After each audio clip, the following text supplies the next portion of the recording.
Hello, मेरा नाम आदित्य पाल है। मैं ट्रिपल आईटी सिटी में सीएससी में बीटेक कर रहा हूँ। और मेरी मेंस की रैंक 34,000 है और मैं गया सिटी में रहता हूँ। तो आज हम चैप्टर करने जा रहे हैं सॉल्यूशंस, और हम जो अपनी बची हुई एक्सरसाइज थी तो 1.38 क्वेश्चन से अपना स्टार्ट करेंगे टिल 1.41 क्वेश्चन। ठीक है। तो सारे क्वेश्चंस यहाँ पे मैं एक्सप्लेन करते चलूंगा, आप लोग आराम से देखेगा। ठीक है। So 1.38 question है, calculate the amount of benzoic acid that is A6H5COOH required for preparing 250 ml of 0.15 molar solution in methanol। ठीक है। हमें पूछा जा रहा है कि जो अमाउंट ऑफ बेंजोइक एसिड है जो कि हमें रिक्वायर्ड होगी 250 ml ऑफ 0.15 मोलर। लाइक आपको एक सॉल्यूशन है बेंजोइक एसिड के। ठीक है। मतलब आपको बेंजोइक एसिड की सॉल्यूशन दी हुई है। तो इसके बारे में हमें क्या दिया कि इसकी जो वॉल्यूम है, इसकी जो वॉल्यूम है वो 250 ml है। और जो इसकी जो हमें मोलैरिटी दी हुई है वो है 0.1 पर। ठीक है। तो इसकी जो हमें वॉल्यूम दी हुई है, मोलैरिटी जो है, तो हमें पूछ रहा है कि अमाउंट ऑफ बेंजोइक एसिड जो हमें रिक्वायर्ड होगा, sorry sorry sorry, amount of benzoic required for 250 ml और 0.15 मोलर सॉल्यूशन इन मेथनॉल। ये मेथनॉल में हमें जो बेंजोइक एसिड का अमाउंट है उसका रहा पूछा जा रहा है। तो ये हमें एक्चुअली हमें जो एबनॉर्मल कोलिगेटिव प्रॉपर्टीज है उसका यूज करके इस क्वेश्चन को सॉल्व करना है। तो बेसिकली हमें आइडिया होना चाहिए कि बेंजोइक एसिड की आई की वैल्यू क्या होनी चाहिए।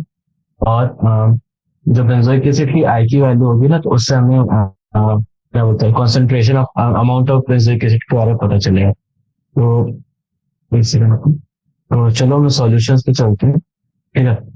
तो बेसिकली हम लोग 1.38 क्वेश्चन पर। ठीक है। लाइक हमें यहाँ पे क्या गिवन है, मास ऑफ बेंजोइक एसिड का क्या बोलते हैं, हमें बेंजोइक एसिड की मोलैरिटी गिवन है। ठीक है। और वॉल्यूम गिवन है। तो हम मोलैरिटी वाले इस फॉर्मूले से जानते हैं कि जो मोलैरिटी होता है अपना एम इक्वल टू, ठीक है, जो मोलैरिटी होता है that is equal two moles by volume. Moles by volume क्या होता है, mass of substance by molar मास। ठीक है। अगर specific weight of substance by molar mass by volume in litres. ठीक है। तो ये सब चीज हम जानते हैं। अब हम क्या करेंगे, ये सारी चीजें जो हमें गिवन है हम इससे यहाँ पुट क्वेश्चन करेंगे इक्वेशन में। ठीक है। तो मोलैरिटी हमें गिवन है 0.15 मोलर। ठीक है। हमें पूछा जा रहा है अमाउंट ऑफ बेंजोइक एसिड। ठीक है। जैसा कि हम जानते हैं कि जो सॉल्यूट का मोलर मास है वो हमें क्या होगा, सॉल्यूट का मोलर मास, यहाँ से हम सॉल्यूट का मोलर मास निकाल सकते हैं। तो यहाँ से हम जो सॉल्यूट का मोलर मास निकालेंगे तो हो जाएगा 12 × 5 + 5 × 1 + 12 × 2 × 8, सॉरी 8 में 2 × 16 + 1। ओके, दैट इज 6 × 1 होगा। तो इग्नोर करो उसको। 12 × 6 हो जाएगा, दैट विल बी 70। 12 6 और 82 होता है। चलो, तो 12 6 72 होता है, प्लस 6 प्लस 16 32। तो ये हमारा जो सम होगा वो हो जाएगा 6 2 2 4, दैट इज एक सेकंड, 12 7 जाते, सॉरी 6 नहीं, 7 जाते, 7 और 8 कुछ नहीं निकला। यहाँ पे एक 6 कार्बन है, 1 2 3 4 5, यहाँ पे 7 4 3 that will be 72 प्लस 16 में 2 32 हो गया और 6 होगा। तो ये हमारा जो यहाँ पे मास आ रहा है that is 4 + 3 10, that is 110 grams. Actually हमारा जो यूनिट थोड़ा गलत दिया, ये नहीं है। तो हमारा जो मोलर मास ऑफ सॉल्यूट आ रहा है वो आ रहा है 110 ग्राम्स। ठीक है। C5H5COOH, 6 कार्बन 6 हाइड्रोजन और 2 ऑक्सीजन। ठीक है। वॉल्यूम हमें गिवन है 0.25 लीटर्स। ठीक है। तो 51 मतलब 0.25 लीटर्स। सारी चीज जब हम इक्वेशन में पुट करेंगे यहाँ पे तो 0.15 इक्वल्स टू जो हमारा वेट है ठीक है, mass of solute that is क्या बोलते हैं, दैट इज हमें जो निकालना है, ठीक है, और जो मोलर मास है इनटू वॉल्यूम, ठीक है। जब हम इन चीजों को मल्टीप्लाई करेंगे तो 1/4 है यहाँ पे, एक्चुअली 1/4 है, दैट इज, इसको हम यहाँ पे m/4 लिख दिया है।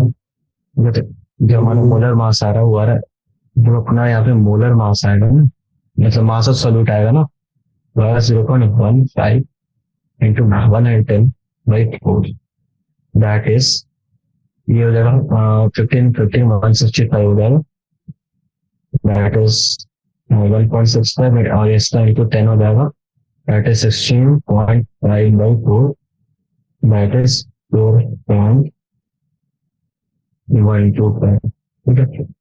ये अपना ये आ गया 4.125 ग्राम। तो ये हमारा अमाउंट ऑफ बेंजोइक एसिड होगा जो कि रिक्वायर्ड होगा for preparing 250 ml of 0.15 molar solution in methanol, ठीक है। सो ये वाला हो गया। तो अब हम आ रहे 2.31 क्वेश्चन पे। यहाँ पे पूछ रहा है the depression in the freezing point of water observe some amount of acetic acid trichloroacetic acid. पहले तो मैं दिया हुआ एसिटिक एसिड जो भी है CH3COOH, ठीक है, और हमें बोल रहा है try chloro acetic acid, that is जो हमारा जो एसिटिक एसिड है उसमें 3 क्लोरीन के कंपाउंड है, 3Cl, ठीक है, और अपना ये ट्राई क्लोरो में 3F होगा, ठीक है। इंक्रीजेस इन ऑट, तो हमारे जो depression in freezing point of water of same amount of acetic acid try chloro acetic and try chloro acetic acid increases in the above order given, ठीक है। Explain briefly, ऐसा क्यों होता है कि देखो, सबसे इंपॉर्टेंट बात है कि जो तुम जानते हो कि यहाँ पे अगर हम इलेक्ट्रोनेगेटिव नेगेटिव भी लिखने जाए, जो तो हमारा जो ये H3 वाला ग्रुप है, तो बेसिकली यहाँ पे जो हमारा जो होगा ना, तो वो हमारा Cl3 और C OOH, ठीक है। तो ये अपना एक हो गया, और CCl CF3 COOH, ठीक है। तो बेसिक स्ट्रक्चर वाइज चले अगर हम लोग, तो अगर तुम देखो, तो मैं बनाता हूँ कुछ ऐसे, अगर ये तुम्हारा कार्बन है, ये हमारा COOH लिखा, ठीक है, यहाँ हाइड्रोजन, ये इधर हाइड्रोजन और ये इधर हाइड्रोजन है, ठीक है। तो तुम अगर तो देखोगे कि हमारा जो हाइड्रोजन है वो इलेक्ट्रॉनिक ज्यादा इलेक्ट्रोनेगेटिविटी नहीं, हाइड्रोजन की इलेक्ट्रोनेगेटिविटी होती है 2.1, पॉलिंग स्केल पे हाइड्रोजन की जो इलेक्ट्रोनेगेटिविटी होती है वो होती है 2.1, ठीक है। बेसिकली तो क्या हो रहा है ना कि ये जो कार्बन है ना, ठीक है, ये कार्बन को देखो, तो इससे उतना इलेक्ट्रॉन जो ये हाइड्रोजन छीन नहीं रहा, बल्कि इसके साथ रह रहा है, ठीक है। और यहाँ पे अगर तुम देखो क्लोरीन क्लोरीन क्लोरीन और COOH, तो ये इलेक्ट्रॉन खींच रहा है, ठीक है। और ये जो ग्रुप है जो कि इलेक्ट्रॉन रिच है, ठीक है, ये यहाँ पे इलेक्ट्रॉन वो करेगा, क्या बोलते हैं, वो भी मतलब से इलेक्ट्रोनेगेटिव ग्रुप है, ठीक है, COOH, पर ये इलेक्ट्रॉन प्रोवाइड भी कर सकता है, तो इधर ये इलेक्ट्रॉन निकल के रेजोनेंस हो जाएगा, ठीक है। सिमिलरली ये क्लोरीन, जैसा कि तुम जानते हो कि सबसे हाईली इलेक्ट्रोनेगेटिव ग्रुप होता है, ठीक है। इसकी पॉलिंग स्केल पे इलेक्ट्रोनेगेटिव 4 होती है, ठीक है, और इसकी 3.9 या 8 होती है क्लोरीन की। तो बेसिकली बहुत ज्यादा इलेक्ट्रोनेगेटिव होते हैं, ठीक है। मतलब रीजन क्या दिखे मैंने, chlorine being more electronegative than chlorine has the highest electron withdrawing inductive effect, ठीक है।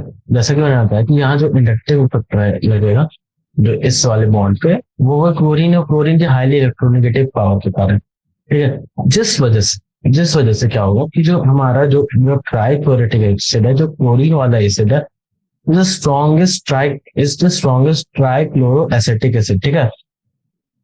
जो ट्राइक्लोरो एसिटिक एसिड है वो स्ट्रॉन्गेस्ट ट्राइक्लोरो एसिटिक है, ठीक है, इज द स्ट्रॉन्गेस्ट एसिड, ठीक है। और ये जो ट्राइक्लोरो एसिटिक एसिड है वो सेकंड मोस्ट स्ट्रॉन्गेस्ट है, ठीक है। और वही एसिटिक एसिड है वो वीकेस्ट होगा due to absence of electron withdrawing group. जो अपना ये COOH होता है ना, इसको हम बोलते हैं इलेक्ट्रॉन विड्रॉइंग ग्रुप, ठीक है। तो इसके एब्सेंस मतलब जो होता है क्या बोलते हैं, sorry sorry, electron withdrawing group होता है ये वाला। एंड जो ये होती है ना, तो हम क्या हो रहा है कि हमारा कोई इलेक्ट्रॉन विड्रॉइंग ग्रुप है नहीं यहाँ पे, ठीक है। ये इसके अराउंड में, लाइक अगर मैं बताऊं, तो अगर तुम देखो तो जो इसके अराउंड में ना, इसके अराउंड में कोई ग्रुप है ही नहीं, ठीक है। ओके, तो जो कि हमें बता रहे हैं यहाँ पे, तो यहाँ पे जो हमारा जो ये CF3C OOH है ना, जो CF3C OOH है, ये आयनाइज कर जाएगा, ठीक है, to the largest extent, while जो ये CH3COOH है वो आयनाइज करेगा मिनिमम एक्सटेंट इन वाटर, ठीक है। जो हमारा जो ट्राई फ्लोरो एसिटिक एसिड है वो मैक्सिमम एक्सटेंट तक आयनाइज करता है, वही जो CH3COOH है वो मिनिमम एक्सटेंट तक करेगा। The greater the extent of the ionization, greater is the depression in the freezing point, ठीक है। जो आयनाइजेशन के क्या बोलते हैं ज्यादा एक्सटेंट होगा, तो वही डिप्रेशन फ्रीजिंग पॉइंट बढ़ता है। ये हमारी बहुत इंपॉर्टेंट प्रॉपर्टी है, ठीक है।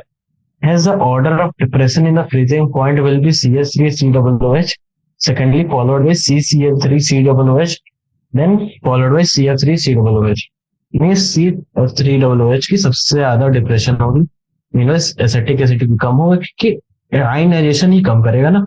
लाइक इसमें मैंने जैसे बताया कि इसमें आयनाइजेशन कम करेगा, इसका पूरा रीजन है ऊपर की जो इलेक्ट्रॉन विड्रॉइंग ग्रुप है उसके एब्सेंस में आयनाइजेशन नहीं हो पाएगा, ठीक है। तो ये 2.31 क्वेश्चन हो गया अभी। तो अब हम चलेंगे 2.32 पे, ठीक है। तो अभी हम आ रहे हैं 2.32 पे। ये क्वेश्चन क्या है कि calculate the depression in the freezing point of water when 10 gram of some acid is added to 250 gram of water, ठीक है। यहाँ पे हमें Ka ऑफ एसिड दिया हुआ है और यहाँ पे हमें Kg ऑफ एसिड दिया हुआ है, सॉरी ये Kg हमारा वाटर का होता है, ठीक है, 1.86 किलो जूल पर मोल, ठीक है। तो जैसा कि हम जानते हैं कि जो हमें यहाँ पे दिया हुआ है कि हमें कैलकुलेट करना है फ्रीजिंग पॉइंट को वाटर, तो है ना कि हमें करना है, क्योंकि हम जब ये 10 ग्राम ऑफ सब दिस एसिड इज एडेड, ठीक है, एसिड है CH3 CH2 CH Cl COOH, कोई मतलब नहीं, हमें बस इसका मास निकालना। तो हम जो इसका मास निकालेंगे तो हमारा जो मास आएगा वो क्या आएगा, इसका मोलर मास निकालें। एक्चुअली मास हम लोग को ऑलरेडी गिवन है, ठीक है। मोलर मास होगा CH3 का मतलब हो गया 12+3, CH2 का मतलब हो गया 12+3, CH का मतलब 12+1 और Cl का मतलब क्या होगा 35.5। और यहाँ पे अपना Cl हो गया, फिर कार्बन आएगा और 2 ऑक्सीजन, मतलब 32, 16 into 32 और +1, तो सबको ऐड करो, 12+3 15, 12+3 15, सॉरी 12+12+12+12, ठीक है, कितना हो 4 12, दैट इज 48, ठीक है। अब हम ऐड करेंगे 3+2+1 3 6 हो गया, 6 हो गया, और ये हो गया 7 +35.5 +32, ठीक है, दैट इज, ये करेंगे ऐड तो कितना होगा, ये हो जाएगा 50 और ये हो जाएगा 80 प्लस 42.5, दैट विल बी 122.5, 122.5 ग्राम पर मिनट। ये हमारा आ जाएगा molar mass of this acid, ठीक है। और जैसा कि हम जानते हैं मोलर मास निकाला हुआ है पहले से, और हमें जब मास ऑफ सॉल्यूट जो गिवन है तो वो हमारा 10 ग्राम गिवन है, ठीक है। तो जैसा कि हम जानते हैं कि जो हमारा हमें यहाँ निकालना क्या है, हमें निकालना है depression in the freezing point, ठीक है। तो उसको से इग्नोर करो। तो लाइक हमें क्या गिवन है, हमें Ka गिवन है ना, यहाँ पे Ka गिवन है, ठीक है। Ka गिवन है कितना 1.4 × 10⁻⁹।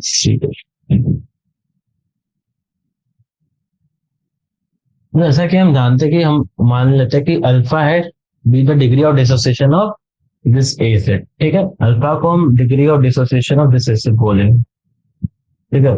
हम जैसा कि जानते हैं या फिर इस एसिड में हम इसको हाइड्रोलाइज करें, इसको हाइड्रोलाइज करें, तो ये आयंस कितने आयन से टूटे?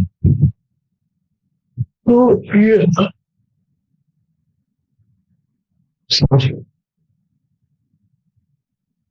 तो ये आयन से टूटेगा, ठीक है। तो जो हमारा जो यहाँ से आ रहा है ना, तो हमारा आएगा ए इक्वल सी अल्फा स्क्वायर, ठीक है। तो यहाँ से हमारा तो बस एक ही कंपोनेंट आएगा ना, यहाँ पे वो टू पे मोस्ट में आ जाएगा, क्योंकि वहाँ पे दो एसिड ग्रुप है, तो वहाँ पे हमारे दो आ जाएगा। तो यहाँ पे हाँ इधर है, इसका तो बट ऐसा होता नहीं है। हमारे को अगर यहाँ पे अगर वन है तो यहाँ पे वन में हो जाए टू हो जाएगा। यहाँ पे हमारे अल्फा माइनस यहाँ पे यहाँ, ठीक है। तो वैसे हमारा कॉन्सेंट्रेशन हो जाएगा सी प्लस वन में, ठीक है। तो यहाँ से हम बोलेंगे K alpha equals to K equals to C alpha square by one, ठीक है।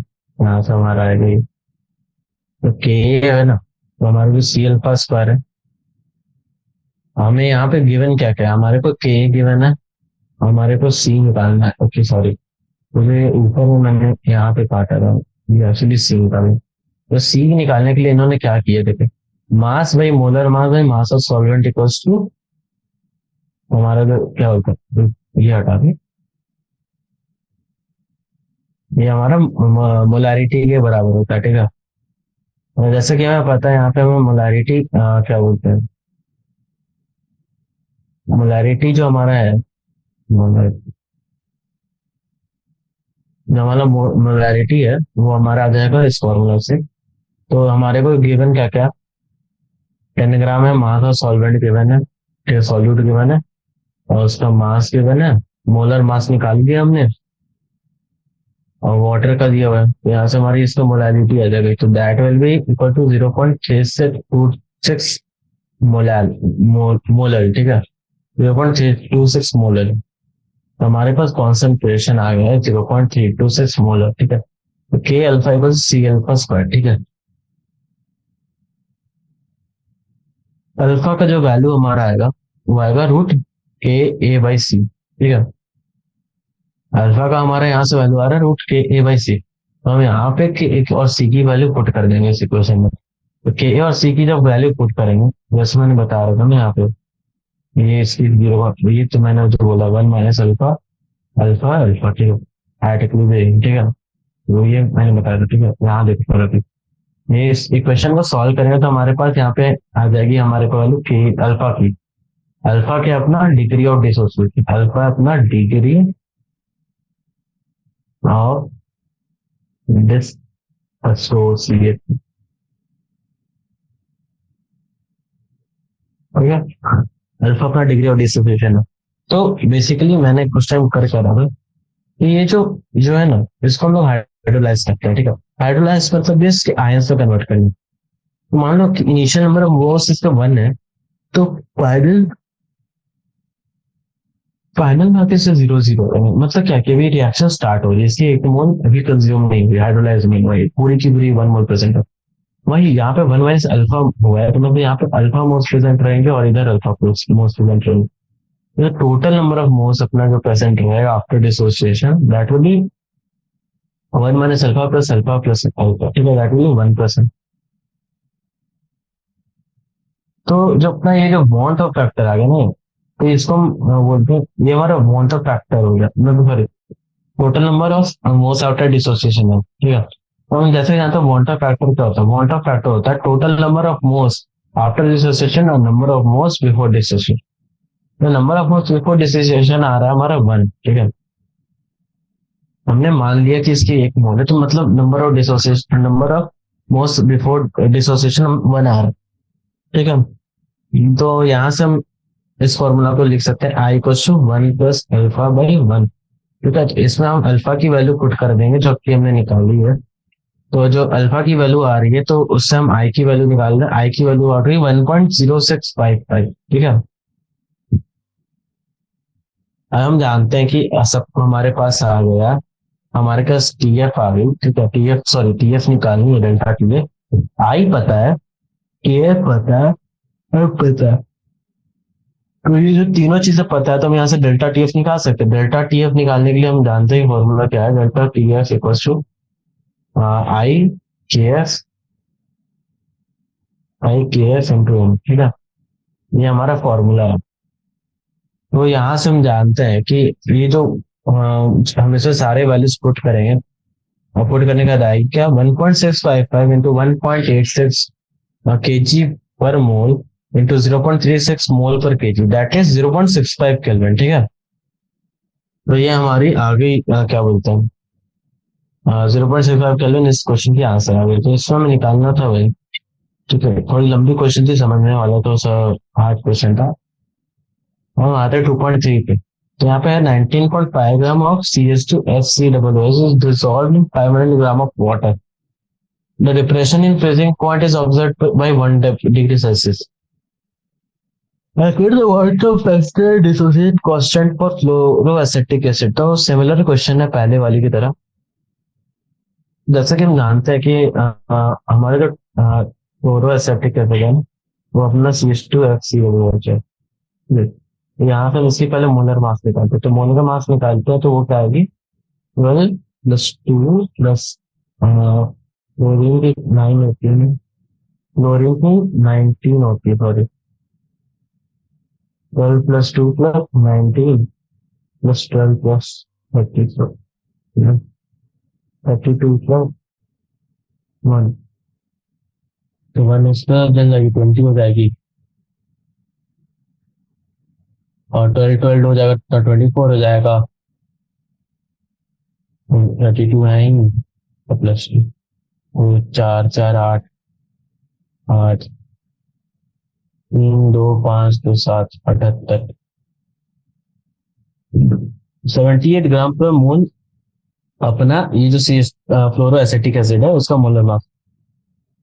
तो अपना फ्लोरोएसेटिक एसिड का आ गया, मतलब इसका मोलर मास आ गया 78 ग्राम पर मोल, ठीक है।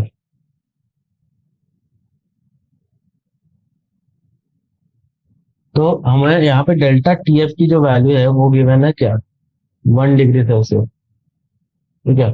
तो यहाँ से हमें बोल रहा है कि 500 ग्राम में ये वॉल्यूम मिक्स हुई, तो यहाँ से हम इसकी मोलैलिटी निकाल सकते।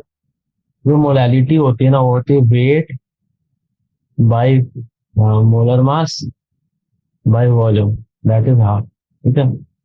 वेट है ना, तो हम के जी सकते पर हाफ के जी, यहाँ से हम लिख सकते हैं 19.5 बाय 78 इंटू 2, दैट इज 39। तो ये 38 ये भी तो हाफ में हो जाएगी, तो मतलब इक्वल टू हाफ मोलर, ठीक है। तो ये अपना जो इसका मोलैलिटी आ रहा है वो आ रहा है हाफ मोलर। तो जो हम यहाँ सब क्या कर सकते हैं कि हमारे पास डेल्टा टीएफ की वैल्यू गिवन है, हमें van't Hoff factor dissociation constant of fluoroacetic acid निकालना है। तो लेट हम मान लेंगे कि जो हमारे पास आई की वैल्यू है ना, क्या बोलते हैं, और उसको हम बोलेंगे कि क्या बोलते हैं,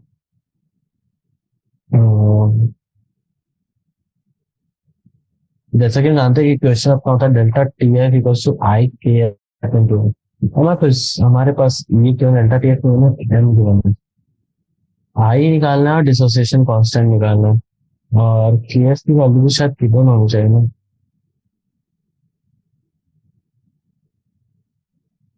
के एफ की वैल्यू हमने 1.86 एज्यूम करके रखी हुई है। तो हमारे पास डेल्टा टीएफ हो गया 1 मोलर, आई 1.86, ठीक है। तो मोलैरिटी अपना आ रही है 1 हाफ, ठीक है, मोलैरिटी यही आ रही है, ठीक है। तो यहाँ से हम लोग लिख सकते हैं आई की जो वैल्यू होगी ना वो होगी 2/1.86, दैट विल बी 0.93,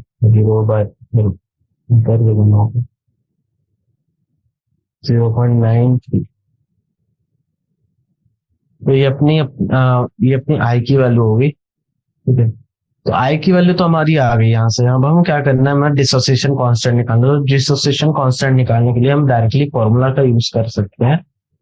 ठीक है, तो यहाँ से पर हम जैसे जानते हैं कि लॉजिकली जाएंगे, तो जैसा कि देख सकते हो कि इक्वेशन कैसा है। ठीक है, तो हमारे को जो डिग्री ऑफ डिसोसिएशन दिया हुआ है C two F double F C double O H का, वो ऐसा है कि C S two F C double O H dissociate करता है C S two F C double O minus ion plus H plus ion में।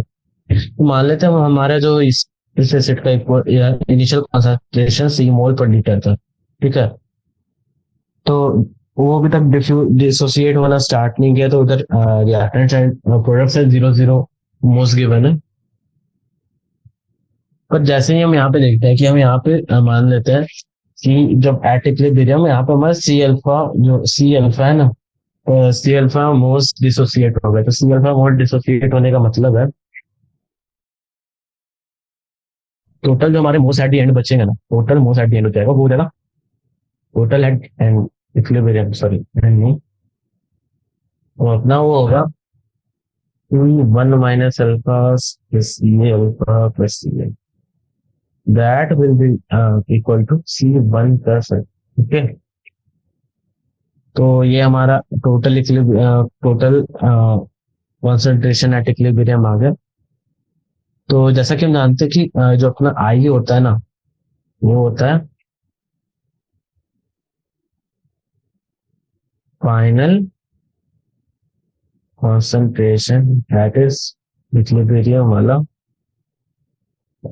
Bye initial, that is equal to C1 minus C1 plus alpha by सी।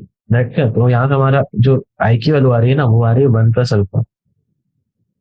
तो ऐसा कि हम जानते हैं कि हमने आई की वैल्यू पहले ही निकाल के रखी, दैट इज तो यहाँ से हम अल्फा की वैल्यू निकाल सकते हैं, दैट इज हमारे पास जो वैल्यू गिवन है वो हमारे पास क्या आएगी, मैं देख लेती हूँ, दिस 100/93। तो हमारा जो अल्फा की वैल्यू आएगी ना, 7/93, तो अल्फा की वैल्यू हमारी 7/93 आ रही है। तो हमें पूछा गया कि हमारे जो डिसोसिएशन कांस्टेंट है वो क्या होगा। तो डिसोसिएशन कांस्टेंट हमारा होगा C alpha square by C one minus alpha. ठीक है, वही है, दैट इज हमारा हुआ। मैंने के निकाला कैसे, तो देखो के कैसे निकाला, तो के है ना, वो अपना बराबर होगा products product of product side and product of reactant side. तो हमारा जो रिएक्टेंट साइड में तो कुछ है नहीं, तो प्रोडक्ट ऑफ प्रोडक्ट साइड ही कर रहा है। यहाँ पे सी अल्फा का होल स्क्वायर आ रहा है और जो नीचे सी वन माइनस अल्फा आ रहा है, तो यहाँ C that is C alpha square one minus. ठीक है, तो हमारा ये के बराबर होगा। तो हम इसमें जाके सारी वैल्यू पुट करेंगे तो हमारे को यहाँ से डिसोसिएशन कांस्टेंट मिल जाएगा। ठीक है, तो अब हम आते हैं 34th क्वेश्चन पे। 34th क्वेश्चन हमें क्या बोल रहा है कि जो अपना vapour pressure of water 293 kelvin is 17.535 milligram of Hg। Calculate the water pressure at 293 kelvin और 25 gram of glucose is dissolved in 450 gram of water.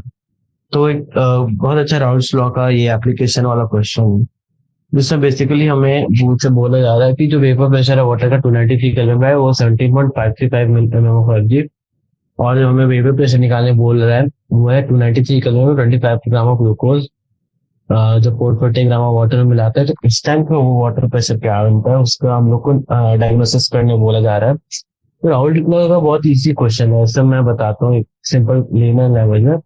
तो p not a minus P S, ठीक है, बाई पी एस।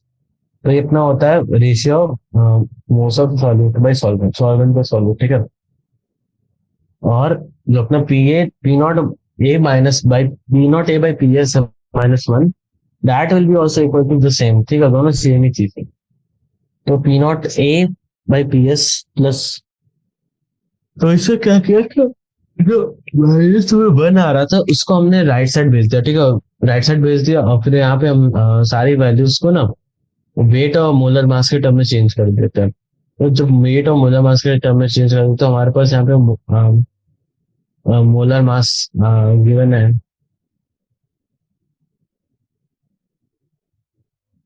एक्चुअली नहीं, कुछ given तो नहीं है, but we know that glucose का मोलर मास और वाटर का molar mass, so we will put it in equation, ठीक है। इक्वेशन में पुट करके आते हैं तो हमें पता चलता है P not a by P S equal to 1 + 0.0055, that is 1.050055। ठीक, तो यहाँ से जब पीएस निकाले ना, वो vapour wait vapour pressure of water in solution, तो वो आ जाएगा अपना 17.44 मिलीमीटर, ठीक है। तो इसके बाद हम यहाँ पे क्या करेंगे, यहाँ पे हम हेनरीज लॉ लगाएंगे। यहाँ पे हेनरी लॉ क्यों लगाएंगे कि हमें यहाँ पे मोल फ्रैक्शन चाहिए इससे, ठीक है। तो मोल फ्रैक्शन चाहिए, सॉरी ये तो दूसरी क्वेश्चन है। तो हमें यहाँ पे तो वेपर प्रेशर ही निकालने बोला गया था ना। वेपर प्रेशर ऑफ वाटर था, तो वेपर प्रेशर ऑफ 290 फीट हमने वहां पे निकाला था। हमने यहाँ पे निकाला वेपर प्रेशर ऑफ सॉल्यूशन, ठीक है, vapour pressure of water in solution, ठीक है। हमें vapour pressure of glucose in solution निकालना है। ग्लूकोज इन वाटर का निकालना है। तो हम यहाँ पे कर सकते हैं कि वेपर प्रेशर वाला फॉर्मूला लगा के डायरेक्टली आंसर आ जाएगा, ठीक है। वो वेपर प्रेशर अपने को एमएम/एफ जी में दी हुई है। ओके, तो हम लोग एक काम करते हैं।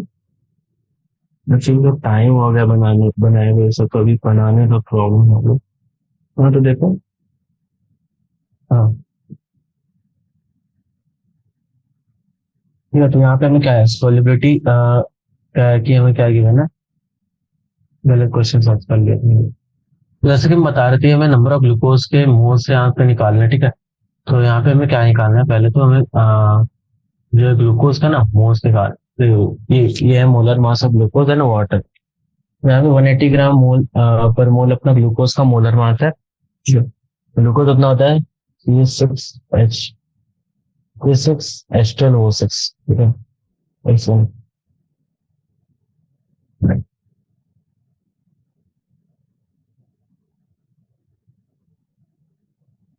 तो यहाँ पे अपना हमें कोट दिखाना,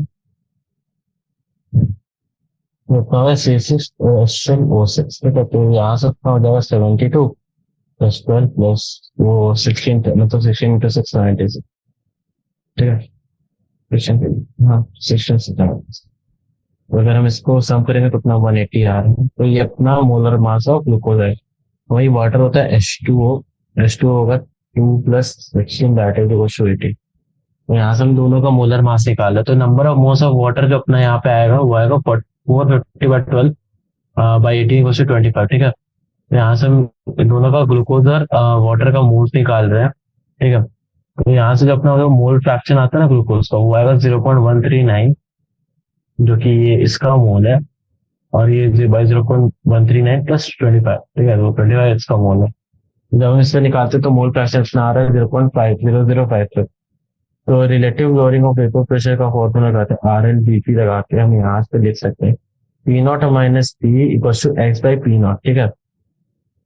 सॉरी, P0 - P/P0 = X, ठीक है। तो जैसा कि हमें यहाँ पे वेपर प्रेशर ऑफ क्या बोलते हैं, वेपर प्रेशर निकालनी है सॉल्यूशन की, मतलब जो ग्लूकोज वाटर की है, तो उसको हम निकालने के लिए ये फॉर्मूला लगा रहे हैं। तो यहाँ पे हम फॉर्मूला में जितने वैल्यूज हमें गिवन है वो पुट कर रहा है। तो पुट करने के बाद जो हमारे को आंसर आ रहा है वो आ रहा है 17.438, दैट ये हमारा MM/Hg में MM/Hg, ठीक है। ओके, तो इसमें बंद कर देता हूँ। तो ये अपना ये हो गया।